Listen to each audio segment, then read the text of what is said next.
overwhelming before. What I mean by that, I was constantly overwhelmed, I think, with the thought of getting everything I needed to get done professionally as well as personally. Being a father, being a homeowner, a lot of stuff being, having even little things right down to mowing my lawn.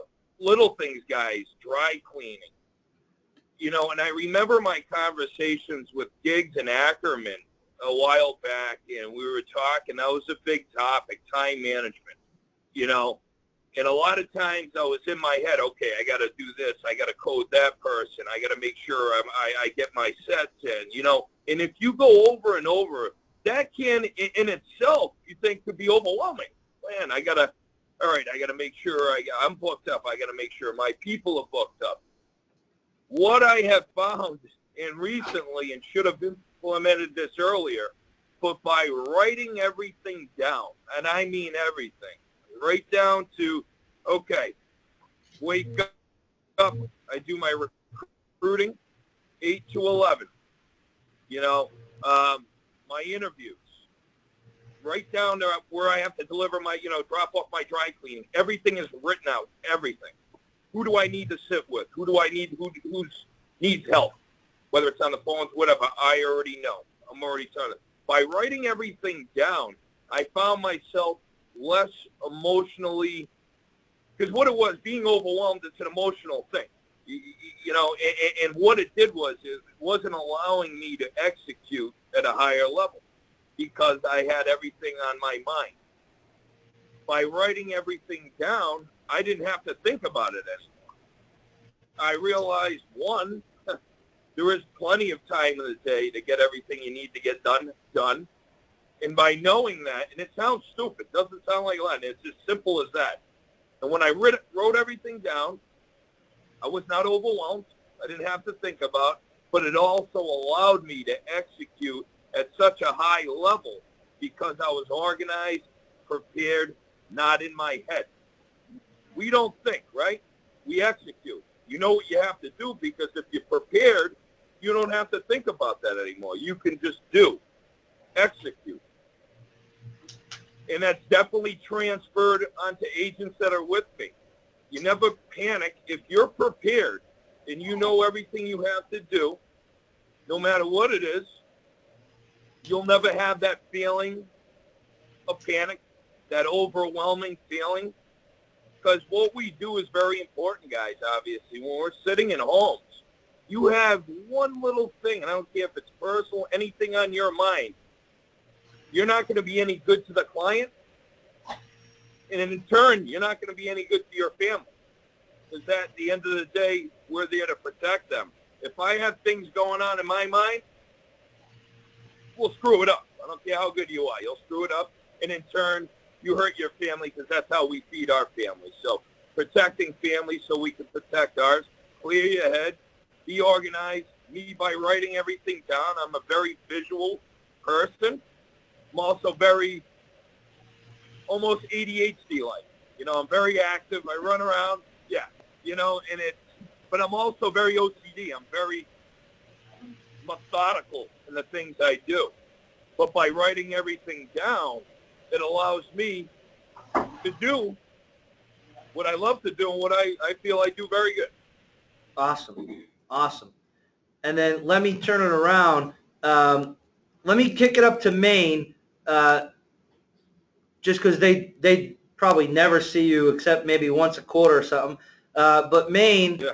The essays up there and the GAs, do you guys have any questions you'd like to ask Tony? Absolutely. No. Anybody?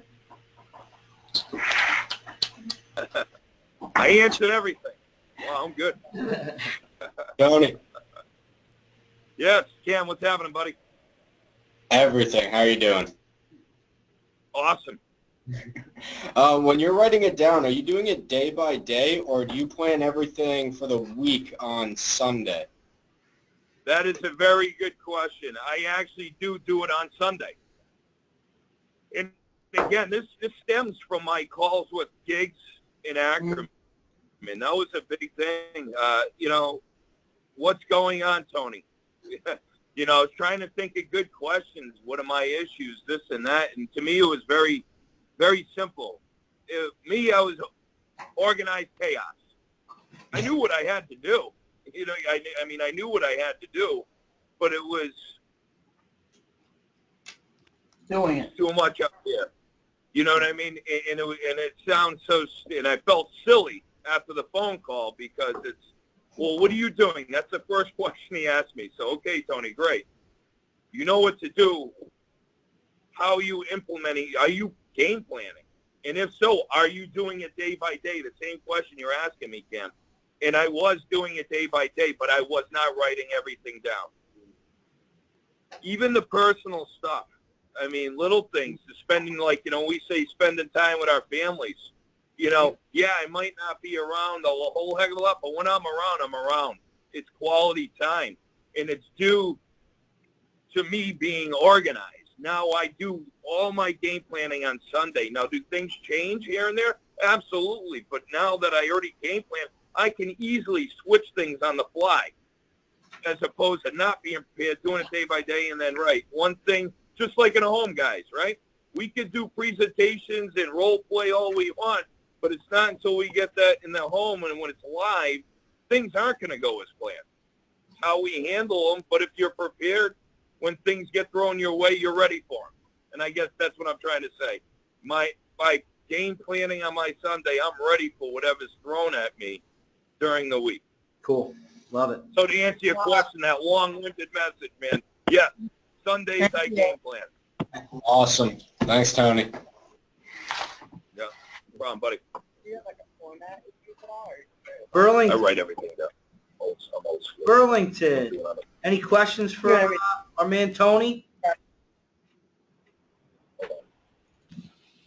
Wilmer? Hey, Tony, Yeah, what's up, Wilmer? do you find it more efficient to write everything down in a piece of paper or in paper itself instead of using your cell phone or... Yeah, just call me old school. Yeah, I know most people these days write. It probably is more efficient on the phone. I'm very old school. It works for me. So Mike keeps busting me up about it. They got this thing called the smartphone, and if you guys you're not really familiar, when I first started, almost a year ago, I still had a flip phone. So when we're in the homes, you know, and I had to look up any kind of medication, Mike would go, "Hey, Tony, look it up on your phone." I took this step forward. I obviously got the smartphone, but however, whatever way works for you guys, obviously, I mean, that's what works for me. I'm a very visual person. Like, I mean, I see it on paper. That's easier for me. But right, a lot of people, if it's right, an agent's right. That's true, Brian. My agents can also see it as well. You know, but that doesn't mean that it's not going to work. You know, however, whatever you need to do, so you're not thinking about it. So if you're constantly right, each day you're looking at your phone. For me, it's in my planner. I look at it all day, every day. It's there. So. Thank you. Any other questions, Burlington? Alex? Tony. What's up, bro? Hey. Hey, listen, man. First of all, I'm so freaking proud of you. Real quick. Thanks, man. Thank you. Hell yeah. When you've made this transformation, you're making this happen. How are you presenting it to your agents? Is it something that you're just doing, they're seeing, they're observing, they're learning? Is it something you start talking to them about right away? Is it something that you even talk to them about? How do you go about that? The workshop. Sure. I love that. It's monkey see, monkey do a lot of the times. Mm-hmm. You know, at first, you know, I just like I'm sure a lot of guys vision cast with the agents. I like to learn about them, what makes them tick, families, who has kids, and this and that. Very visual, right? So I remember when I was in the car with Mike training, I'd mimic everything he did because what he did worked. You know, he's very successful. I said to myself, Ryan, you, Alex, when I first came on board, seriously. So a lot of times I won't get right into that part, a lot of times, though, my agents will ask, what are you doing? You know, and I like that. Mm-hmm. And I said, well, so it's so important, obviously, and in business and life, to be organized. You know, it's very important. If not, we're, you know, with his gigs, we're scrambled eggs, right? Motivated idiot, so to speak, you know? So knowing what you have to do and executing so you can execute at the highest level, for me, it was always in my head, so it was holding me back. And that's why I was, Right. you know, ever since I've implemented this and written everything down, and again, guys, for you, it might be on the phone, however which way it works for you, it's allowed me not that feeling of being overwhelmed. Right. Running around like a chicken with his head cut off. It's not good for anybody. So Tony, So now, sorry, to follow up. I know that when we have tasks that we want to get done daily, we obviously don't get to all of them every day. Are you at nights, you know, writing down your list for the next day of the things that you weren't able to get done, or how are you absolutely, the ones you weren't able to get done? yep. That's a great question, right? Because, you know, it's always like in our business a great problem to have, right? Yeah. We can't get to everybody, you know, because we're busy protecting families. That's always the best problem to have. Absolutely. So a lot of times when that happens, even knowing that, you know what, I'm going to be very late, I'll have the agent with me. I'll actually have the agent call the client, and I'll explain to the client whom I'm sitting with, listen, guys, I hope, you know, you don't mind. We're running a little behind. I do have a few other people to see after you. I want to take my time with you. This is not to be rushed, but I do want to extend the courtesy out to the person who I'm seeing next to let them know I'm running behind. So a lot of that stuff I can handle right then and there on the spot, and I'll actually have my agent do it. And it's funny is before I even walk in, I assume I'm going to protect this family. We're going to protect this family. So we already know. So if that case we're running behind, the agent already knows what to do. So I'm not doing that. See, again, being prepared. So I'm not going to my agent like, hey, listen, we already had that conversation in the home. Assume they'll have a few extra questions. We're running behind. And, you know, at this time, if we're still in it, to give that next client a call to let them know that we're running late. Not forgetting about you. Right. Okay? And take it from there. Awesome. You know? Because I really don't want to wait till the next day. If someone I can't get to, if I don't give them a call that night, well, think about it. If that was me and you had an appointment, I'm getting a call from you the next morning. Yeah. Huge. Not good. Yeah. Awesome. So I try to tackle that right then and there. Thank you, Awesome. Tony. Thank you. Thank you. Thanks for sharing that, man. Guys, I would make sure we relay that to every submitting agent before they left this office today. Great advice. What's up, man? Thank you. Sorry, I just kind of walked in. Did you guys already ask your questions? Do you have any questions? Do you mind if I ask questions? Absolutely, man. Absolutely, I So do I know not you've mind. been talking. I hope it should be stupid because I wasn't in here. I'm sorry, but I know you've been talking a lot about the production and running business. Just one thing I kind of wanted to get from you is, what do you think the biggest reason is of your consistent? Because Tony, I've seen a lot of managers in my career that are good at one or the other. They're good at production or hires. Yep. And Tony's one of the few that's very, very consistent with both. I mean, when was the last time you didn't have a hire? Yeah. Since our conversation. Since our conversation 8 weeks ago.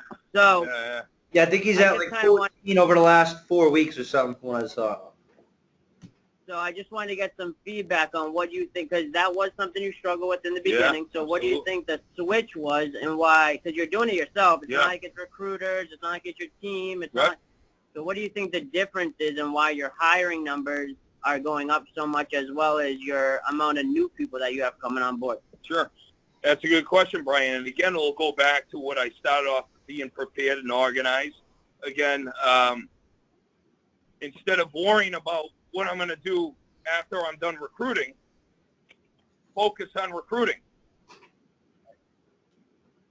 really, and honestly, another good question. You know where I really became vested in recruiting more than ever, and this is recently, when I started doing my own finals.